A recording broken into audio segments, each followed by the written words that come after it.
আসসালামু আলাইকুম। ১২,৭০,০০,০০০-এরও বেশি ভোটার এবার ভোট দিবেন এবং আমার মতো অনেকেই রয়েছেন যারা আমরা এবার প্রথমবারের মতো প্রথম ভোট দিতে যাচ্ছি।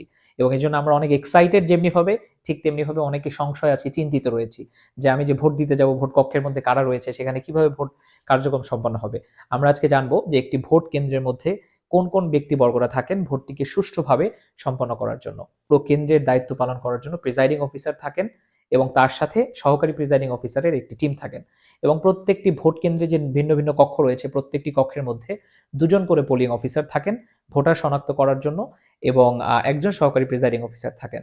এবং ভোট কেন্দ্র কক্ষের মধ্যে পোলিং এজেন্টরা থাকেন বিভিন্ন নির্বাচিত নির্বাচনের যে প্রার্থী রয়েছে তাদের, যাতে করে তারা স্বচ্ছতা নিশ্চিত করতে পারেন এবং যেকোনো অনিয়ম দেখলে তারা সরাসরি অভিযোগ জানাতে পারেন।